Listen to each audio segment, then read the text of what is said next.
माणिकराव कोकाटेंना हायकोर्टाचा मोठा दिलासा. कोकाटेंची अटक तुर्तास टळली. 1 लाखांच्या जात मुचलक्यावर जामीन मंजूर. 2 वर्षांच्या शिक्षेची तूर्त अंमलबजावणी नाही.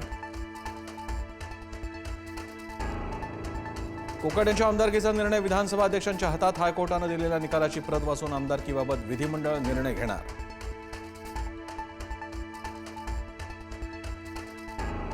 सातारा ड्रग्ज प्रकरणाशी उपमुख्यमंत्री एकनाथ शिंदे आणि त्यांच्या कुटुंबियांचा दुरान्वयानेही संबंध नाही. मुख्यमंत्री देवेंद्र फडणवीसांकडून शिंदेंची पाठराखण. शिंदेंना जाणीवपूर्वक बदनाम करण्याचा प्रयत्न होत असल्याची टीका. उद्योगपती सज्जन जिंदाल यांच्याकडून मुख्यमंत्री देवेंद्र फडणवीसांचा पंतप्रधान म्हणून उल्लेख. 1 दिवस हे खरं होईल जिंदालांचं वक्तव्य. तर मोदींच्या नेतृत्वात देश प्रगती करतोय फडणवीसांची प्रतिक्रिया.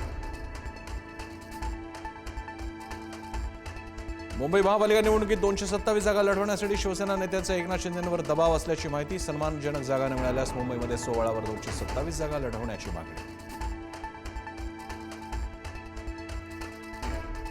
ठाकरे बंधू संयुक्त सभेने प्रचाराचा नारळ फोडण्याची शक्यता. मुंबईसह नाशिक, ठाणे, पुण्यात एकत्रित सभा होण्याचा अंदाज. प्रचारात दोघे भाऊ जास्तीत जास्त एकत्र दिसावेत, कार्यकर्त्यांची इच्छा. लग्न होत नसेल, नोकरी मिळत नसेल तर राम नामाचा जप करा. भाजप खासदार अजय भट्ट यांनी संसदेत दिला सल्ला. मनरेगा योजनेच्या नावावरून संसद अधिवेशनात मोठा गोंधळ असताना अजब वक्तव्य.